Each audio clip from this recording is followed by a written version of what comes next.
But what's your thought of modelers having some basic SQL skills? It's really hard. Actually, a lot of people aren't dealing with SQL databases. I don't think I've seen one where you never ever needed to drop into SQL. A lot of people just don't know and they're scared of it. If you have a particular challenge, then it's worth having a look because...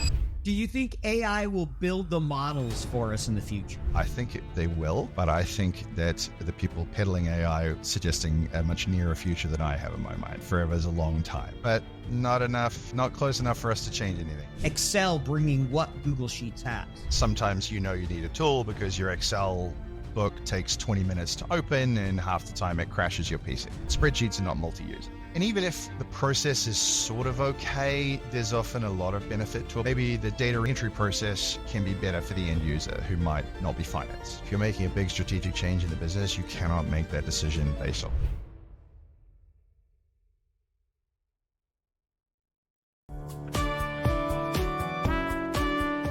Welcome to Financial Modelers Corner, where we discuss the art and science of financial modeling with your host, Paul Barnhurst. Financial Modelers Corner is sponsored by Financial Modeling Institute. Welcome to Financial Modelers Corner. I am your host, Paul Barnhurst. In this podcast, we talk all about the art and science of financial modeling with distinguished guests from around the globe. The Financial Modelers Corner podcast is brought to you by the Financial Modeling Institute. FMI offers the most respected accreditations in financial modeling. I am excited to welcome to the show Adam Rakich. Adam, welcome to the show. Thanks, Paul. I'm delighted to be here. We're excited to have you. So I'm just going to let our guests know. We'll jump into the normal first question here in just a second. But this episode, we're going to talk a little bit about data, kind of accessing data, what Adam does around that. He's also worked a lot in the CPM space, quite a bit with data. So I thought it'd be fun to have a little bit of a different guest than somebody who is sitting building models all day. But I think there's definitely a lot we can glean from this. So really excited to have this discussion. But before we get to it, you get the same question everybody else gets. We all know everybody has that horror story if they've ever worked with a financial model, ever worked in a spreadsheet. So what's that worst model you've ever seen or that you had to work with? Yeah, so I don't know if this counts as a cop-out or a cheat answer, Paul, but I'm going to say a model that I built in my... Well, you're not the only one who's mentioned their own model. All right, good. Okay, good. And the reason for that is, so I had, and you don't know it because it's not even on my LinkedIn because it was that brief, but out of university, I started as an economist. So that's what I studied at university. I got a job with a specialist consultancy in Sydney in Australia because I'm from Auckland in New Zealand. I hated the job. I didn't last 3 months, but not just because of the model, unrelated things. But so what this consultancy did was working with regulated energy. So I think it was a distribution network. So, you have generation, then you have transmission with the big high voltage lines, then distribution to your house, right? So because they have a monopoly on distribution in the city, they get a specific % return on investment. It was a good one, so they want to maximize their investment. So the regulator knows that.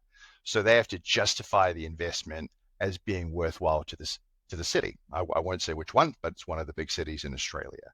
So they came to us. They want to build a new substation. I'm not 100% sure what a substation does, but it adds redundancy in case a couple of substations failed and the city has a blackout, right? And from a modeling perspective, a lot of it was very easy because all the components in this sector have insanely detailed and well-known failure rates. Like they're really, really small, like, millions of hours one might fail. So multiply those by however many substations fail, you get a % chance for a citywide blackout. Fine, better than most modeling jobs, right? But why it was bad to me is because you then need a number for the cost to the city of a citywide blackout. And where do you get that assumption from? Well, as it happened, Auckland had its own blackout a few years prior. There were some numbers from there, but where did they come from? Who knows, right? Somebody made some really heroic assumptions and made up some figures. They got to a newspaper somewhere. We took them, made even more heroic assumptions to scale them up to a much bigger and completely economically different city. And that basis was that's what's used to justify millions of dollars of investment, right? The model was very sound because it was very simple. It was very basic finance. But the fact that so much was resting on these insane assumptions, I've never really forgotten how outraged I was that this was happening in the real world. Yeah, it's pretty amazing sometimes how much can depend on a simple assumption, and sometimes how little thought goes into that assumption or validation. It can definitely be scary. You're going, wait, we're depending how much on what? So I get it. Well, I mean, I get there's no other way to do it. Like you have to put something in place because otherwise they just buy 50 substations and charge loads for energy use and make loads of money. But it's the best of a bad choice, I guess. Yeah. When you were mentioning power outages and rarely failing, I still remember I lived in a smaller city and we lost power for an entire day in the city. A bird had ran into one of the main transformers on the substation and fried it. Both the bird and the substation. I'm sure the bird had a terrible day. Yeah. Yeah, the bird had a worse day than I did. I at least got to go to sleep that night, but it was summer. This was desert, 100+ degrees, and nothing's working. And yeah, it made for a But not fun day. Because it was my first job as well. Like I think when you're around for a while, you realize that in consulting firms, most of the work is done by basically fresh grads. But I didn't know that at the time, and it was quite shocking that it was in my hands, something that might substantially increase a city's energy bills. Yeah, it is amazing as you start to learn the responsibility and the impact certain people can have on different things. You're like, should that be a more senior person or somebody who actually knows what they're doing? That's okay. They put their name on the front page, so it's fine. I hear you. Well, we could spend the whole show talking about consulting and some of those things, but we'll try not to do that. So why don't you tell our audience about yourself, your background, and what you're doing today, where you ended up? Yeah, well, I mean, apart from that brief career as an economist, actually, when I was in New Zealand, I started nerdy, break fix work on office computers, supporting point of sale systems for a big hardware chain. But then I moved to the UK where I am now, and my start in software was very, very different to what I'm doing now, because I worked a few years in social media marketing software, if you can imagine. I totally fell into software for accountants. I had basically had enough of marketing. Now, marketing is very important and very valuable, of course, but what I wanted to be more involved with was something where I could actually see some direct benefits to what I was doing. And I started in this boutique consultancy doing FP&A tools. At the time, it was Infor, Jedox, and Board. Then based on my experience there, I ended up at Adaptive Insights, and I'm sure a lot of people who might watch this will know they got bought by Workday, and I spent a few years with Workday after that, overseeing a team across Europe, and then kind of had enough in the big business, wanted to go a bit smaller again, ended up at OneStream, who, again, probably most people know, very powerful platform for stack consolidation and planning. And then I kind of felt I needed to do something different. I took a break, but the founder of DataBlend, who I know from Adaptive days, because he was one of the big Adaptive partners in the US, he got in touch, asked if I wanted to start building out Europe, and it seemed a great fit because, yes, something different, but obviously still very involved with the Office of Finance and FP&A. I would say these days with the integration stuff, 50-50, right? 50-50, it's FP&A focused, so the planning or the consolidation tool is the center of the universe, and the other half is where we're focusing around the accounting package being the center of the universe. Yep, I know, I get it. It's at the end of the day, it's that data that's the center of the universe. It's a question of how the company, what tool, and how they want to do it. So great. No, I appreciate the background. And as you mentioned, you spent quite a bit of time OneStream, Adaptive, and many of these different planning tools. So that leads me to a question I'd love to start off with. When people are building models, doing that planning, when should they be thinking about using a planning tool versus just doing their modeling in a spreadsheet? Say they're working in FP&A, right? They're doing some of that budgeting and forecasting. We definitely have some people who do that. We have some that don't. But you're in that situation. How do you decide it's the time to, use a tool beyond a spreadsheet for modeling? How do you think about it? Obviously, you've had many of those conversations with customers, I'm sure, over the years. Yeah, a lot. Sometimes it's really obvious. Sometimes you need a tool because your Excel book takes 20 minutes to open and half the time it crashes your PC.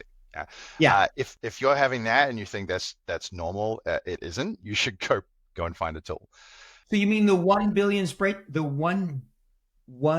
was 1 gigabyte spreadsheet I had one time? That was too big? I know, it's crazy. But take my word for it, yeah. But otherwise, actually, say, hey, when should we consider it? And sometimes people would say that to me, like, hey, I like my spreadsheet, why should I move? And the answer is a lot of the time, if you don't think you've got a problem, I'm not going to be able to convince you that you've got one. But sometimes you do need to step back and go, well, look, if it's just for you or a couple of people that you work with directly and that you can go over and bother in person, ideally, you're probably fine. Look, you're probably going to get some benefit out of a tool, but you probably don't want to pay what they want to charge you to do it. The main push almost all of the time is where you've got enough people involved that the planning process is painful when you're trying to do it on spreadsheets, where you're sending out even a relatively small amount, like 10 spreadsheets for basic G&A costs. Then every time you make a change, you've got to change 10 of those. You've got to resend them. Hope you don't make a mistake. Hope they save the right one and don't send you back an old version. Then you have to stack them together. You add them up. You hope you get it right. Your links don't break, right? Fundamentally, and I have had arguments from a couple of people, but spreadsheets are not multi-user. And anyone trying to make them that way, you're probably spending more time than you should on it.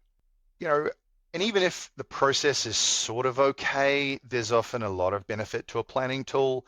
Maybe the data entry process can be better for the end user who might not be finance, right? A lot of these users in planning, they hate you by default, right? They don't want to be doing budgeting. They hate it and they hate you. So anything you can do to make it easier, a nice workflow, some email reminders, that sort of thing. And actually, so often what really sells it to the business is the reporting side, right? So everyone's planning in one place. We then just bring in the actuals. We've got variance reporting that everyone has access to, markup reasons for variance and those sort of things. So it's not just like, hey, we're making you do a budget, but also, look, we're giving you really good reporting on your numbers, that sort of thing. Some people will still hate you. You can't really do anything about that, but you can do your best. Just take a step back and think, look, yes, we've been doing this for 5 years, but is this really the best it can be?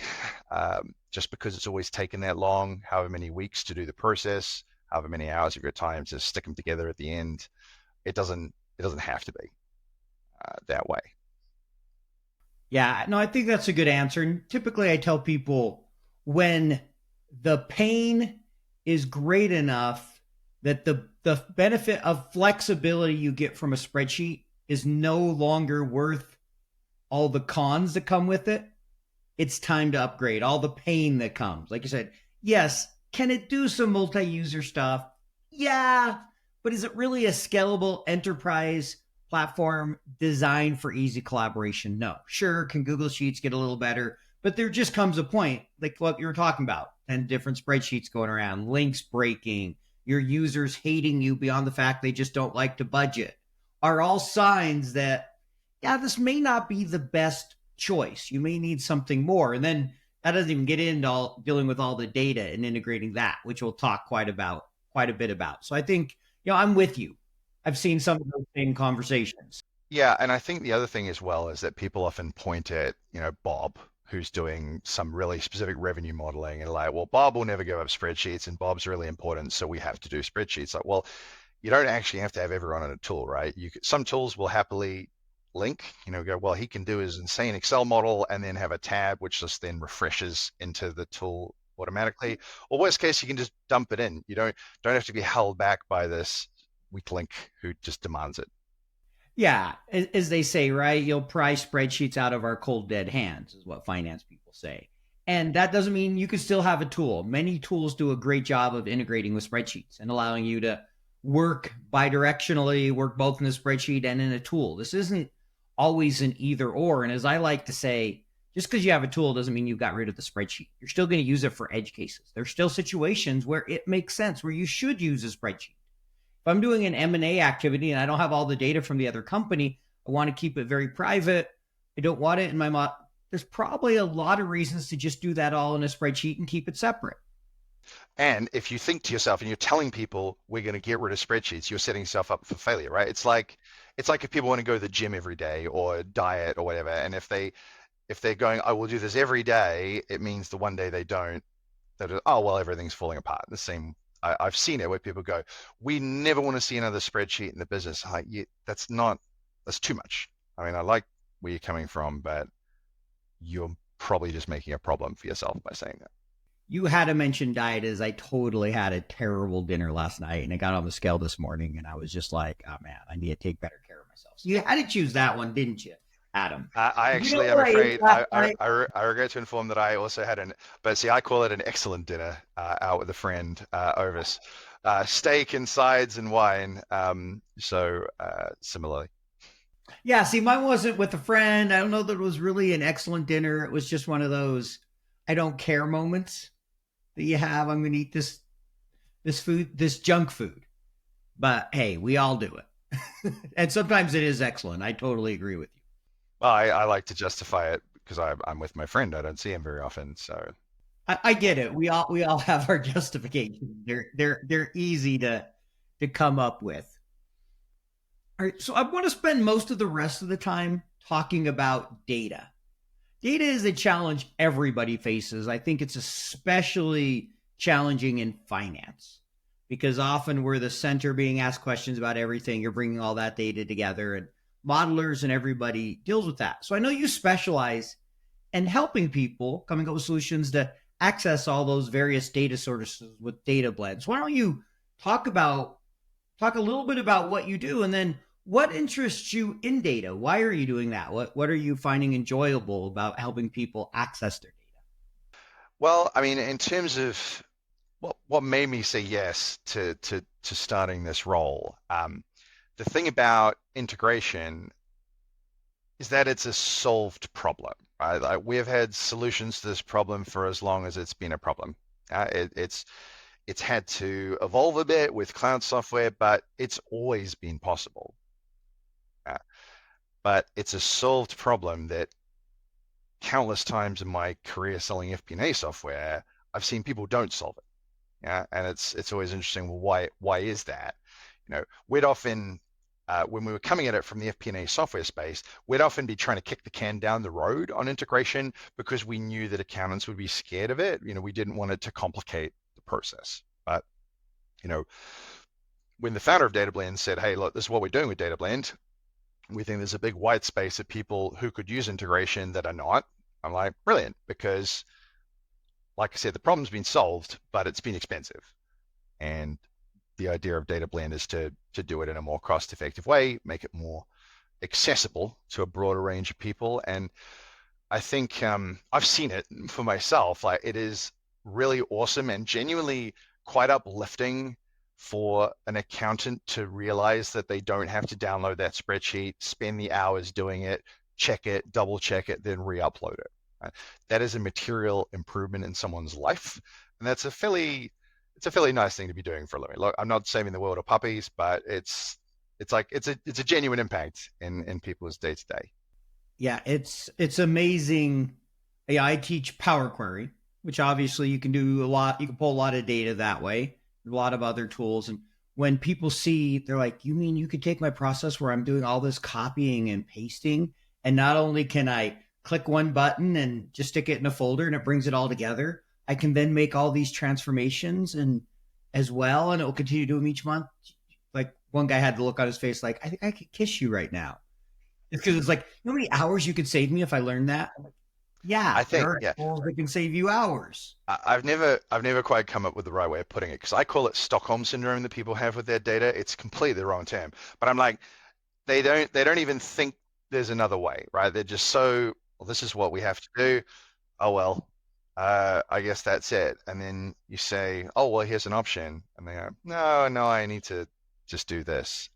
That's one of the barriers to what I spend my days doing. It's just like, look, because I think accountants, they want to be able to get their arms around things, and they worry about the technical nature of stuff. So they'd often rather stick with an inefficient process, but it's their inefficient process, right? And they know every step of it in and out. And more importantly, they can own it if anything goes wrong. So I get it. Yeah, they're comfortable with it. They own it. But let's dig into that a little bit more. Obviously, one way people can access their data, there's a reason the most common button in software is export to Excel or export to a CSV, right? Pretty much every software has to have it. At the end of the day, whether you're exporting it and then copying and pasting, whether you're using software, let's talk about some of the common ways people access data today beyond the export to Excel. What are some of the common tools and things we're seeing being used to help us get at all the data that's out there, cloud and all these different data sources? Because it feels like data just is growing exponentially every day. Yeah, that's a truth that we all accept at this point. There is no shortage of data. There is too much data. And you're right, of course you can download the file through the interface. You can always do that. But even if you start with that, there's a lot of combinations and journeys to the endpoint. So, once you've got a file, you could manipulate it in Excel and get it in the format it needs to be where it's going. But even if you manually download it, there are tools where you can say, I'm going to drop it into Secure FTP, and I'll have a tool of some description, pick it up, do the transform and send it off, or maybe I'm going to email it somewhere, or I'm going to put it on SharePoint. And because I work with plenty of tools, a surprising number of tools don't even have an API, right? But they can, so we will still download a file, but it doesn't mean just because you've done one bit manually doesn't mean you have to do the rest manually. That's a big thing I stress to people a lot. But to your point, what other ways can you do it? Well, APIs in the cloud. What I tell our audience, just in case we have someone who's not familiar, what does API stand for? Or what is an API? Just give that 30 seconds. Yes. Application programming interface. So back, the way I explain it, there's still on-premise databases in the world. I think most people know what a database is. Yeah. And we used to just be able to plug into those, right? That was in a cupboard in my office. But then it goes to cloud, we lose all that. So what an API says is, right, here's a special web address that you can communicate with. Some software on your end can talk to and pass commands and query the piece of software. Say, hey, tell me what all my customers are. Tell me what orders I've got today, and get it back, get the response back. The trick with those compared to databases, and I think it's made things worse from an integration standpoint, because where we had databases on premise, which by the way, there's still a stunning number of. I've been so surprised at how many people have either got old software or software that they've made up their bespoke system. So a ton of those. But IT people would quite happily run, connect to them, run SQL queries and scripts and do all that stuff. But now only the much larger firms will touch an API, right? Compared to the sort of people that would plug into it. Yeah, all the new firms, it's true in FP&A, you see all these third gen tools and they're not going to on-prem customers. They're trying to go all cloud because it's a lot easier to deal with a consistent across the board all APIs versus a big mix of things. But the annoying thing about APIs compared to SQL databases is there's no consistency, right? Normally a SQL database is a SQL database, no matter what flavor it is, give or take. Yeah. But, and also, unfortunately, a surprising number of tools have poor APIs, no APIs, or an increasing trend is absolutely we have an API and your account manager will be in touch to send you the contract for API access, which is however many thousand a year, right? So even where APIs exist, they may not be suitable. So people will often still do the manual download. But like I said, APIs, surprising number of on-prem databases, and there are tools. Just because it's an on-prem database doesn't mean you can't get into the cloud automatically. That's a common misconception. So, well, we're stuck. We have to. Nope. There's plenty of software that'll bridge that gap for you. And then another thing which has surprised me is how many pieces of software will do some sort of automation to get that file out for you, right? So they will drop it to SFTP somewhere for you, secure FTP, right? Or it will send you an email with the spreadsheet, and then whether you just download it from there, or again, there are tools like integration platforms that can just receive that automatically from secure FTP or take it from an email.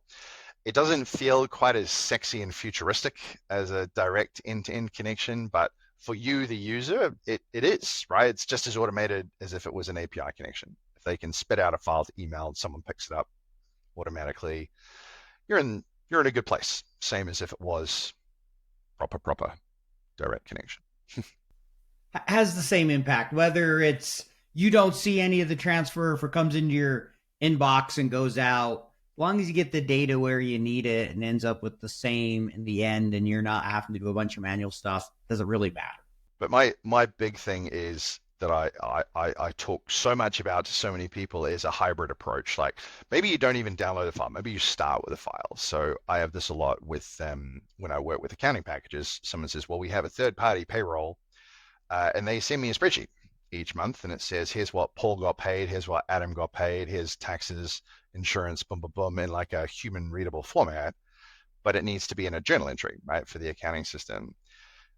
Fine, right? Just because you've got a file doesn't mean you can't automate that. And if you're downloading, manipulating, re-uploading, the download and the re-upload are not what's taking you time. They're not what's causing you errors. They're not what you have to check, right? It's the bit in the middle, and that can be very easily automated, even if you have no control over the systems on either side, which I think is important for, like I say, if you're not permanently with an organization, right? FP&A guy here, and as you know, I am very passionate about financial modeling and the Financial Modeling Institute's mission. I have been a huge fan of the FMI for years, and I was super excited when they decided to sponsor the Financial Modelers Corner. I recently completed the Advanced Financial Modeler certification and loved the entire experience.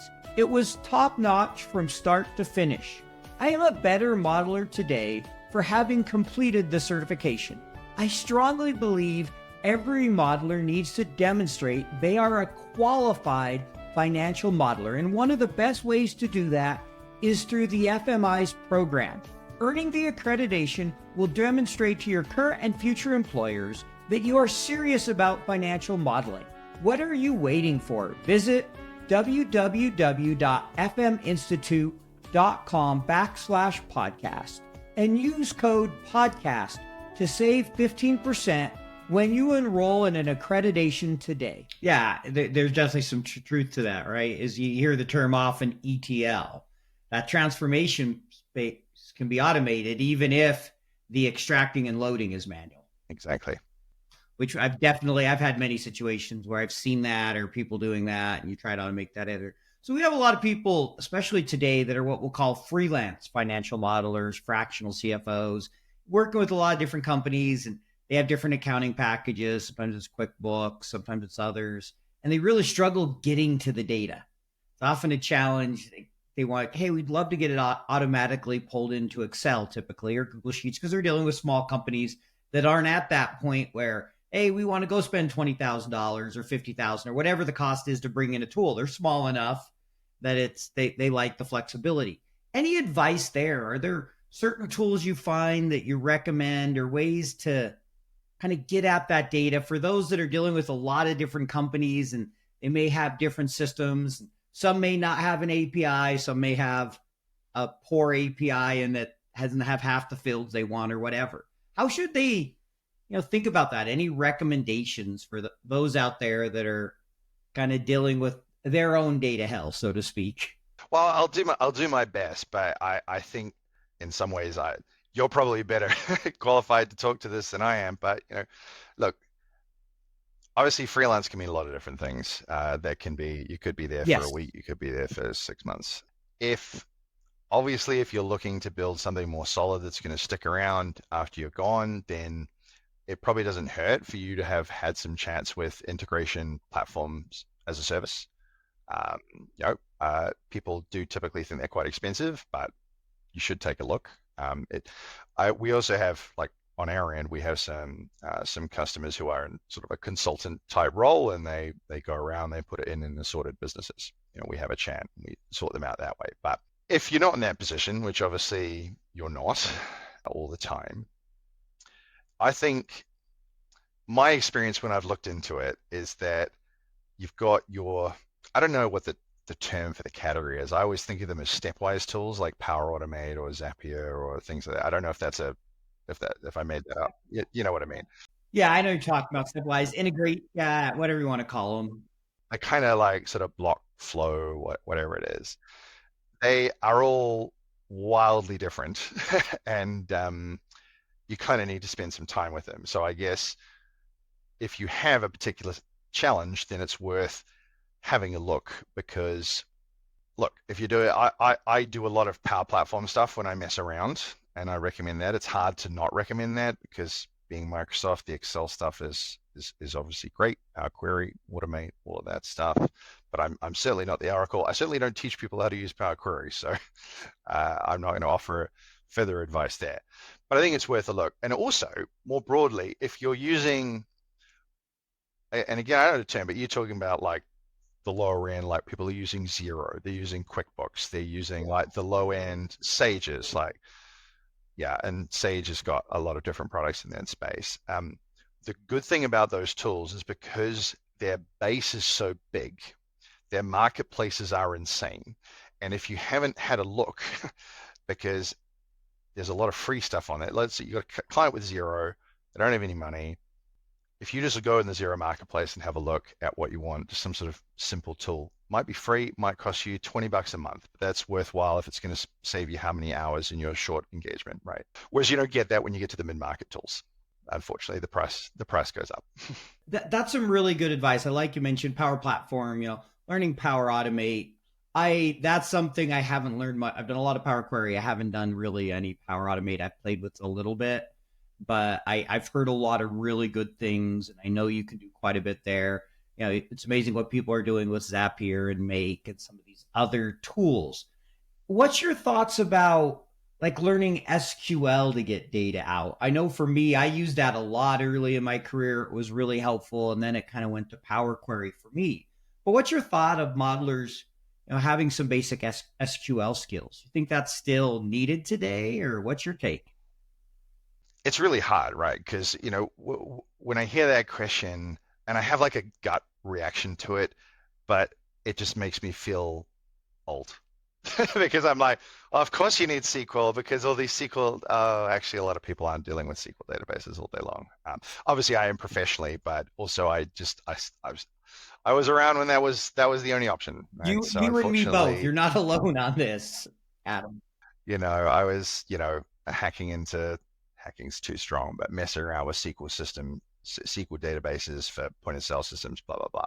Having said that, I mean, I sort of love to know someone who's a lot younger than me, what their feeling is. Yeah. Based on it. But my feeling is, I don't think I've ever used a data tool. They've flows, fancy interface, drag and drop, doesn't matter. I don't think I've seen one where you never ever needed to drop into SQL. Like, you might get away with it for a long time, or maybe your whole career, but no matter how good the interface, normally SQL's involved underneath, and normally, so often, I've seen it more than I can count, there's some weird thing that you could do in SQL that the user interface thing doesn't quite understand, and it's a useful thing to do. Now, I can't write SQL freehand. I can write select star from, right? But that's about it. And very, very basic stuff.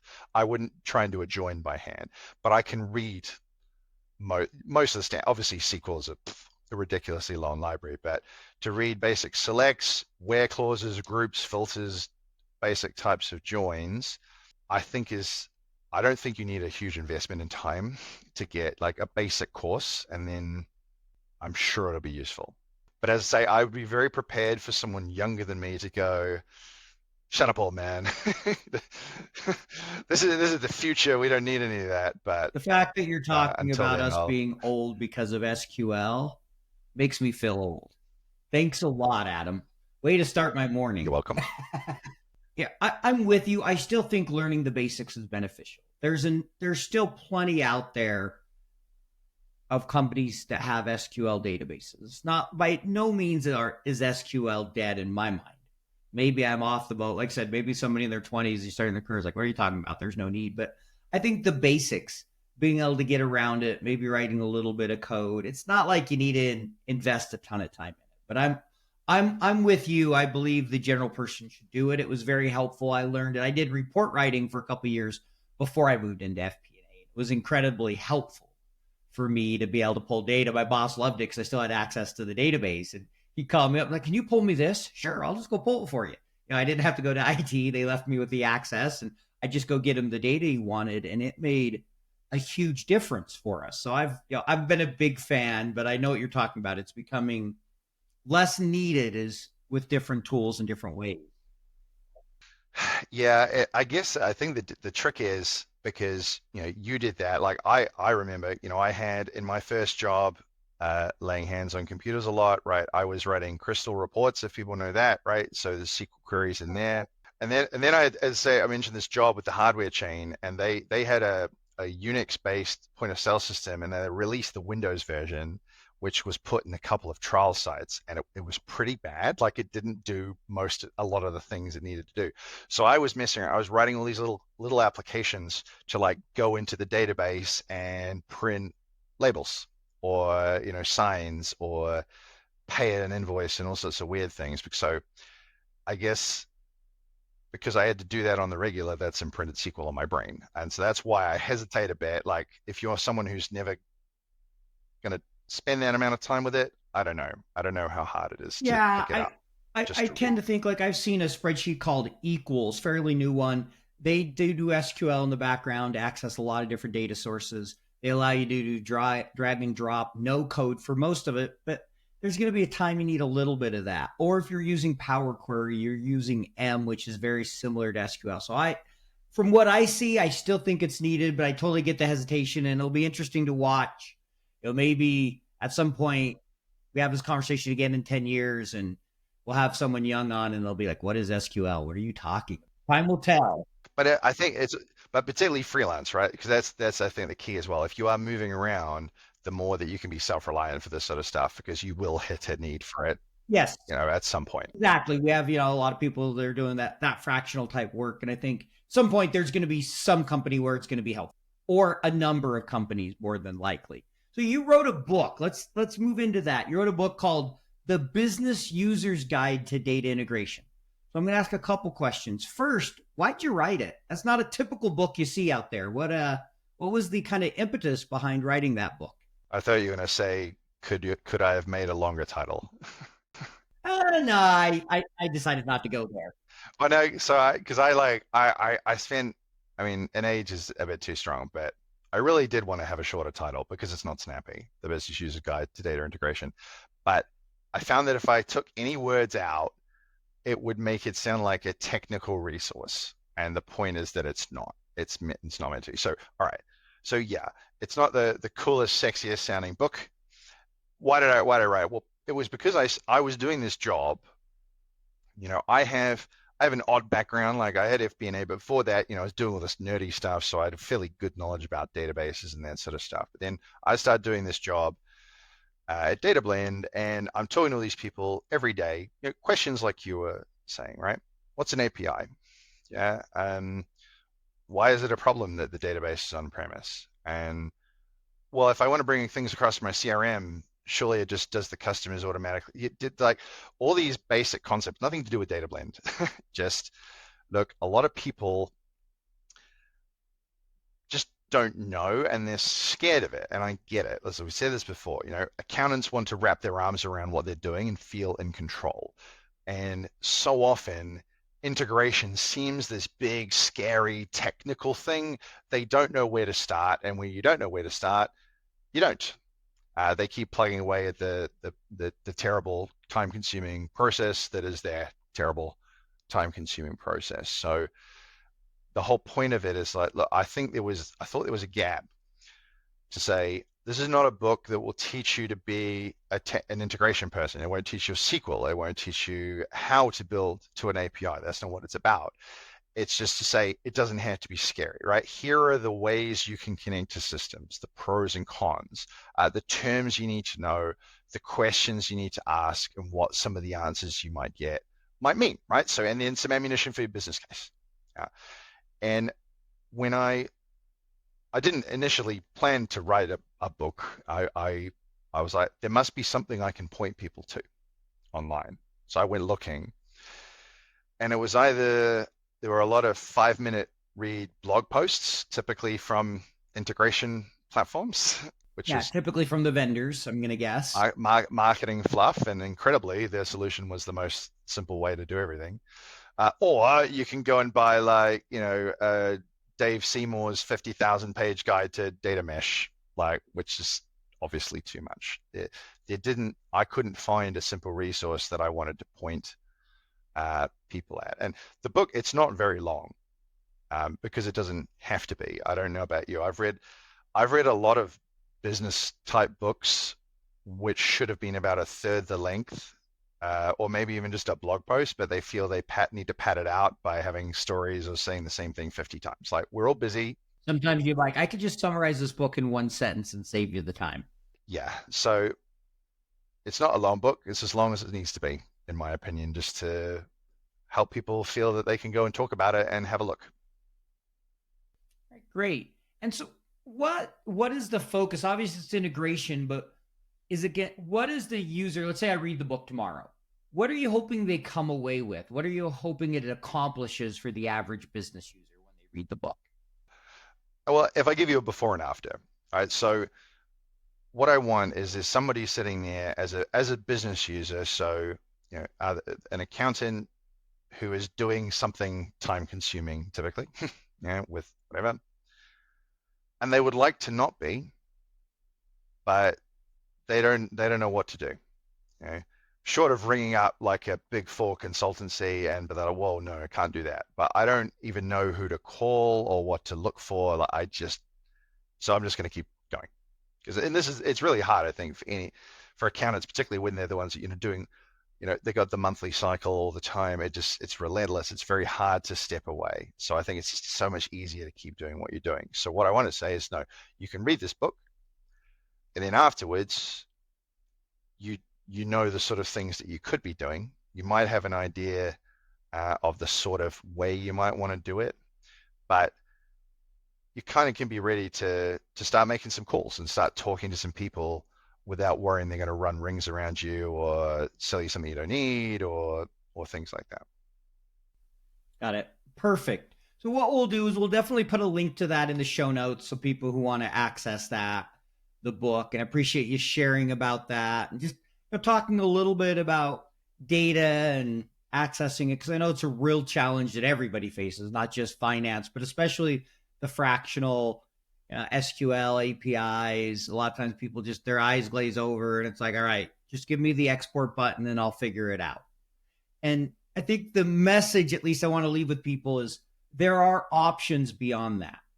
If that's what you're always doing, pick up the book, read it, listen to this episode, start to find some simple ways to make your life easier, because nobody should be doing 100% exporting a bunch of changes and then, importing to wherever it needs to go. There are solutions. I think that's the message I want people to realize, is that it shouldn't be a fully manual process. Doesn't mean you may not be able to automate all of it. Doesn't mean it'll all of a sudden be simple. Just press a button. But there are things you could do. Is that a fair kind of? Yeah, and it's because you probably won't automate everything. And it might be, particularly if you're fractional, you might not be able to automate a lot of it because of the thing, but you will at least know why you're not automating something, like what the lift would be to do X, Y, and Z, so that when the client says, hey, why are we doing this? You say, well, here are your options, right? You pay a little bit extra up front. It would reduce my hours on this, or I can do the hours, and then you look super knowledgeable. 100% agree. You could have the conversation even if you're not able to do what they want. All right. So we're going to move into a rapid fire section, is what we call this. And I spared you a few of the normal questions because I know your day job isn't modeling. So you don't get the VBA and the circular reference and a few of those questions. I figured I'd take a VBA question. No? Okay. All right. Maybe I'll throw you the one VBA just for fun. I really shouldn't have said that. Okay. Carry on. How this works is you kind of have to pick a side or a quick answer. Some of these, a quick answer. And then at the end, if you want to elaborate on one of the answers you gave, you're welcome to do that. So I just answer straight off the bat and just like Yeah, just answer straight off the bat. You can't give me an it depends. You kind of pick a side. I need a quick answer. And then at the end, if there's something you're passionate about where you're like, oh, really, it does depend, I'll let you elaborate on one of them. Because I get it. It's hard for some people on this. And I will throw in one for VBA. So in building financial models, do you think we should be using VBA? Yes or no? Yes. Okay. Do you have a favorite tool you like to use to access different data sources? Without cheating and saying I've got unlimited data blend, right? But when I'm not doing that, I actually use a lot of if this, then that for my own little side projects. Okay, perfect. If you could only use one spreadsheet for the rest of your life, you go in with Excel or Google Sheets? Excel, I'm afraid. I figured that's what you'd say. Will Excel ever die? I always think anytime anyone asks the question about will something die, the answer is normally no. And I forever's a long time, but no. It's too much built up. Do you think AI will build the models for us in the future? I think they will, but I think that the people peddling AI are suggesting a much nearer future than I have in my mind. Again, forever is a long time, but in the future, but not enough, not close enough for us to change anything. Fair enough. What's your view on sheet cell protection in models? Do you think we should be using it or no? You should, but you shouldn't rely on it. I think that's well said. I'm going to throw one out of there in here that I didn't have on the list, but I think you'll have an opinion on. External workbook links in your spreadsheets, yes or no? No. I figured that's out what you would say. All right. Do you believe financial models are the number one corporate decision-making tool? Maybe the wrong audience says to, but no. What is? I think it's part of an important toolbox. Like my example, right? Mature, commoditized, tactical decision, run a model, see the thing. But if you're making a big strategic change in the business, you cannot make that decision based off a financial model, right? It is one thing you do, but there's a whole pile of other things that you've got to look at. Sure, fair enough. My favorite answer I got from somebody was no, it's politics. It's like, I can't argue with you on that one. I'll give it to you. All right. So working Excel, do you have a favorite lookup function? This isn't often people are like, should you use VLOOKUP, index match, XLOOKUP, choose. Do you have one you like to use? So VLOOKUP wins for me by default because it's the only one I know how to drive. And actually, some of the ones you've mentioned to me, I've just learned about. So this is how you can tell I'm not doing the day-to-day like you guys are. Fair enough. And that's what I figured. I know you're not in it day-to-day. Both audience has strong opinions on that. All right. So that finishes up the rapid fire. Anything you want to add? Is there anything you wanted to elaborate a little bit on there, or you're still good with your answers? Just that Excel versus Google Sheets question. It's really, I don't know what your experience is. It's been interesting. So when I working FP&A tools, they mostly support Excel for reporting, right? So like Adaptive has a Office Connect for Excel and that sort of thing. But then we always had problems in California because all the tech companies were going GDocs and all this sort of stuff. But I don't know. But I also, when I answered the question to you, I was like, is this an old man shaking his fist at the cloud question? Because I've used I dip into Google, I use Google Sheets plenty, but only if it does like really basic recording of numbers, not actually modeling. Because every time I've tried to do anything serious, I've hit a wall pretty quick. And it's just like, well, I have Excel already, so why would I bother? Why do I want to use G Sheets? I don't know if you've had any good compelling answers why people should be using G Sheets. Yeah, speaking that, really interesting, and it will come out in a couple of weeks because I spoke with David Benaim out of Cambodia, I believe is where he's located. He's an Excel MVP, and he uses Excel a lot, but he's also the equivalent with Google. And he's very much a big believer that there are times you should be using Google Sheets over Excel. He says their import range feature is better. They're better with some of their data entry stuff. He goes, if you're dealing with large data sets, you need to be in Excel. He stays in Excel because he loves Power Query and the way it's able to help him get into the data. But he's like, there's a lot of things where Google Sheets better. I was just talking to a friend. He just joined a new company, one of those tech companies, and they forced him into Google Sheets. And at first he's like, I don't like this. And he's done a few things now. And he's like, actually, I really like some of their things. There are some things they do better.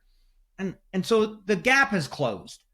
They're much closer today than they were before, but they're still, I would say, the vast majority. I mean, it's clear 90% plus are still Excel, but Google Sheets has closed the gap. They're better in collaboration. They're better in some other areas, and they have almost every feature Excel does. So it's interesting to watch. But yes, it's not just an old man thing. It's still, Excel is clearly still the 800-pound gorilla when it comes to a spreadsheet. But Google has made quite a bit of inroads, and also Excel's made quite a bit of inroads on where Google's better. They're copying each other's formulas. So that gap of the difference between them keeps narrowing because they each see if they see something popular from the other, and it's mostly been the last few years, Excel bringing what Google Sheets has. Because most of the functions that were in Google Sheets that were not in Excel were better functions, and Excel needed them. Yeah, but I mean, it's really easy. I mean, I wouldn't want to try and go into competition with Excel. I mean, fortunately, there's no danger of me releasing a spreadsheet. But because what a barrier to entry. Like literally, what other category in technology has literal decades of accumulated development? It's like actually nothing. Yeah, and I know we need to wrap up. Our audience is probably okay. They're just geeking out at the moment. But I got to spend one more minute here, and then we'll close. Right, Excel, you got 40 years of history. You got an ecosystem that is second to almost not anything else in the world. The number of trainers, the number of data out there to learn it, the familiarity. I mean, brave souls. There's some great new startups that are trying to build modern collaborative spreadsheets, and they've done some really good things. But bless their hearts, that's just such a hard road. You're fighting a huge gorilla if your goal is to unseat Excel. I think most of them have got smart enough, just like the software vendors did. You don't hear very often anymore, we're going to kill Excel. It's like, we're going to give a use case where we want to come in. Are our spreadsheets better for this? Or we're going after this target market. That's much easier to do. But if your goal is to unseat Excel and you think you're going to do it from the beginning, you better have a huge war chest and good luck. All you need is a bigger war chest than Microsoft. It's easy. Yeah. I mean, I guess if you're Apple and you want to blow your $50 billion in cash, sure, go for it. Why not? You know what I mean? But it's a hard road. So I think that's a fun note to end on. Why not? We'll end on Excel won't die anytime soon. And if your goal is to unseat Excel, good luck. What that has to do with financial modeling, we'll let you decide. But our last question here, if the audience would like to learn a little bit more about you, maybe get familiar with the work you're doing, what's the best way to get in touch with you? Probably easiest to find me on LinkedIn. There's two Adam Rakiches on LinkedIn. One of them does IT out of Texas. I'm the other one. So the Adam that's not in Texas. That's right. And the Adam who's more aerodynamic at the top. Love it. Well, on that note, we'll go ahead and wrap up. But thank you for joining me. I appreciate you talking a little bit about data, sharing your background, and also having some fun discussing spreadsheets. So thanks for being on the show, Adam, and hope you have a great day. And you too, Paul. Thank you. Financial Modelers Corner was brought to you by the Financial Modeling Institute. This year, I completed the Advanced Financial Modeler certification, and it made me a better financial modeler. What are you waiting for?